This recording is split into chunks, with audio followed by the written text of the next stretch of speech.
శుక్లాంబరధరం విష్ణుం శశివర్ణం చతుర్భుజం ప్రసన్నవదనం ధ్యాయేత్ సర్వవిఘ్నోపశాంతయే. రత్న పరీక్షా కథనం. అగ్నిదేవుడు పలికెను, ద్విజశ్రేష్ఠ, ఇప్పుడు రత్నముల లక్షణాలు చెప్పెదను.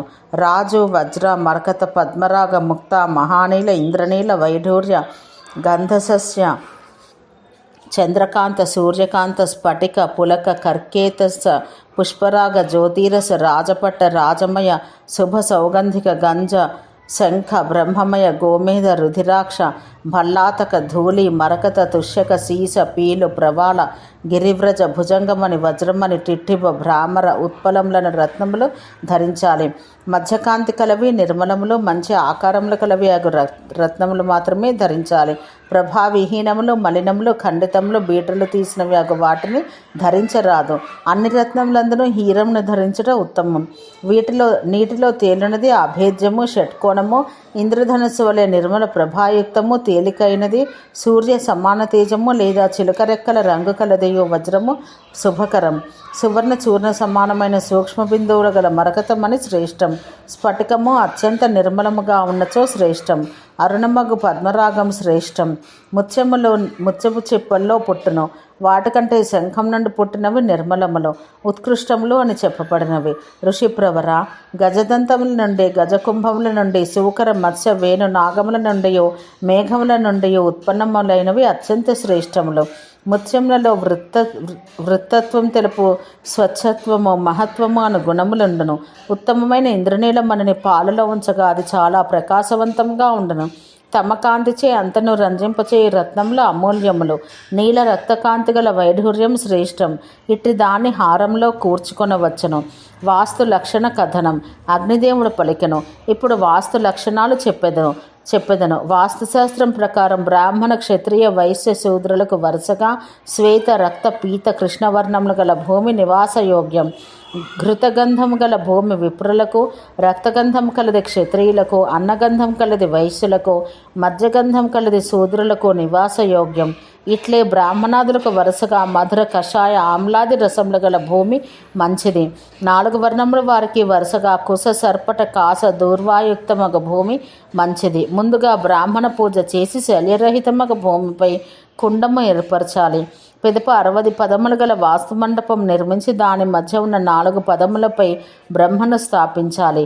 ఈ 4 పదములకు తూర్పున ఉన్న గృహస్వామి ఆర్యం, దక్షిణంన వివస్వంతుని, పశ్చిమాన మిత్రుని, ఉత్తరాన మహీధరుని చిహ్నితం చెయ్యాలి. ఈశాన్యం ఆపవత్సులను, ఆగ్నేయంన సావిత్ర సవితలను, పశ్చిమంనకు దగ్గరగా ఉన్న నైరుతియందు జయ, ఇంద్రులను, వాయవ్యాన రుద్ర వ్యాధులను వ్రాయాలి. పూర్వాది దిశలందు విదిక్కులందున్న దేవతలు గాక ఈ క్రింది దేవతలను వ్రాయవలను. పూర్వమున మహేంద్ర, రవి, సత్య, భృసాదులను, దక్షిణాన గృహక్షత, యమ, భృంగ, గంధర్వాదులను, పశ్చిమాన పుష్పదంత, అసుర, వరుణ, పాప, యక్ష్మాదులను, ఉత్తరాన భల్లాట, సోమ, అదితి, ధనదులను, ఈశాన్యమున నాగ, కరగ్రహములను చిత్రించాలి. ఒక్కొక్క దిక్కుకు 8 దేవతలందరూ. వారిలో ప్రథమ, అష్టమ దేవతలు వాస్తుమండల గృహస్వాములు. పూర్వదిక్కునకు ప్రథమ దేవత పర్జన్యుడు, రెండవవాడు కరగ్రహుడు. మహేంద్ర, రవి, సత్య, భృస, గగన పవనులు ఇతర దేవతలు. కొందరు ఆగ్నేయమందు గగన పవనులకు బదులు అంతరిక్ష అగ్నులను చెప్పెదరు. నైరుతి యందు మృగ, సుగ్రీవులను, వాయవ్యాన రోగముఖ్యులను, దక్షిణాన పూషణ, వితథ, గృహక్షత, యమ, భృంగ, గంధర్వ, మృగ, పితరులను స్థాపించాలి.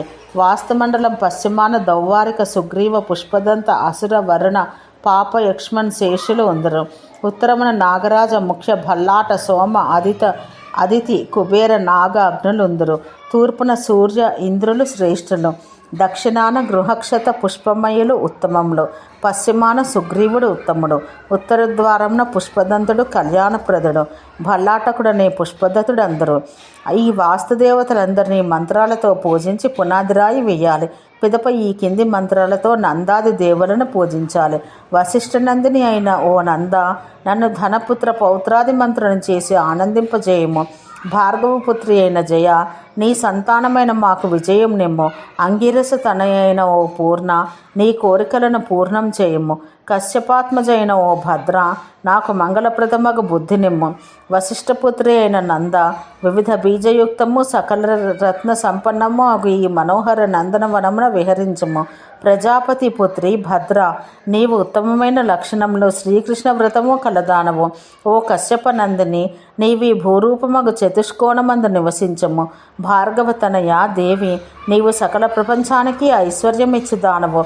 శ్రేష్ఠులైన ఆచార్యులచే పూజితురాలవై గంధమాల్యాద్యలంకృతురాలవై నా గృహమునందు నివసించుము. అంగీరపుత్రి అయిన ఓ పూర్ణ, నీవు కూడా సర్వాంగ సంపన్నురాలవై క్షతిరహితవై నా ఇంట విహరించము. ఓ ఇష్టక, నేను గృహప్రతిష్ఠ చేయుచున్నాను, నాకు అభిలషిత భోగములిమ్ము. దేవస్వామి, నగరస్వామి, గృహస్వాములకు మనుష్య ధన గజ అశ్వ పశ్వాదులను వృద్ధి పొందించము. గృహప్రవేశ సమయమందు కూడా ఈ విధంగానే శిలాన్యాసం చెయ్యాలి. ఇంటికి ఉత్తరాన రావి చెట్టు, దక్షిణాన ఉదుంబరం, పశ్చిమాన మర్రి చెట్టు మంచిది. ఇంటికి ఎడమ పక్కన ఉద్యానం నిర్మించాలి. ఇట్టి ఇంటిలో నివాసం శుభకరం. పాతని చెట్లకు గ్రీష్మం నందు సాయంకాలం నందును, శీతాకాలమున మధ్యాహ్నం నందును, వర్షాకాలమున నేల ఎండపోయినప్పుడు నీళ్లు పోయవలను. చెట్లకు వాయు విడంగము నెయ్యి కలిపిన చల్లని నీళ్లు పొయ్యాలి. కాయట మానివేసిన చెట్లకు ఉలవలు, మినుములు, పెసలు, తిల్లలు, ఎవలు కలిపిన నీళ్లు పొయ్యాలి. ఘృతం కలిపిన శీతల జలం పోస్తే వృక్షం సర్వదా పుష్పఫలాలతో నిండి ఉండను. మత్స్యంలో కలిపిన నీళ్లు పోసిన చెట్లు బాగుగా పెరుగును. మేకల, గొర్రెల, లద్దల చూర్ణము, ఎవల పిండి, తిలలు, ఇతరమైన గోమయము మొదలగు ఎరువులు, నీరు వీటన్నింటినీ కలిపి 5 రోజులు కప్పి ఉంచాలి. ఇది పోస్తే అన్ని వృక్షాలకు ఫలపుష్పాలు అధికంగా వృద్ధి చెందును. మామిడి చెట్లకు శీతజల సేచనం చాలా మంచిది. అశోక వృక్షములు వికసించుటకు కామిని పాదప్రహారం మంచిది. ఖర్జూరం, కొబ్బరి మొదలైనవి ఉప్పు కలిపిన నీటిలో బాగుగా పెరుగును. వాయువిడంగం కలిపిన నీళ్లు అన్ని చెట్లకు మంచి దోహదం. పుష్పాది పూజాఫల కథనం. అగ్నిదేవుడు పలికెను, వశిష్ఠ, పుష్పాలతో పూజిస్తే శ్రీ మహావిష్ణువు అన్ని కార్యాలను సిద్ధింపచేయును. మాలతి, మల్లిక, గిలిమల్లిక, గులాబీ, కనీరము, పాపంతి, అతిముక్తకము, కర్ణికారము, కురంటకము, తగరము, నీపము, బాణము, యూధిక, అశోకము, తిలకము, కుందము, తమాలము ఈ పువ్వులతో పూజ శ్రేష్టం. బిల్వపత్రం, శమీపత్రం, భృంగరాజపత్రం, తులసి, కృష్ణ తులసి, వాసకపత్రం ఇవి కూడా పూజకు తగినవి. కేతకీపత్ర పుష్పములు, పద్మములు, రక్తకమలాలు కూడా పూజలో గ్రాహ్యములు. జిల్లేడు, ధత్తూరము, గులివెంత, పర్వతమల్లిక, కుటజము, శాల్మలి, కఠోర పుష్పం ఇవి పూజానర్హములు. ప్రస్థము నెయ్యితో శ్రీ మహావిష్ణువునకు అభిషేకం చేస్తే 1,000 గోవుల దానం చేసిన ఫలం లభించును. 1 అడకము ఘృతంతో అభిషేకం చేసినవాడు రాజ్యాన్ని పొందును. ఘృతమిశ్ర దుగ్ధంతో అభిషేకం చేసినవాడు స్వర్గాన్ని పొందును. ఓం శాంతి శాంతి శాంతి.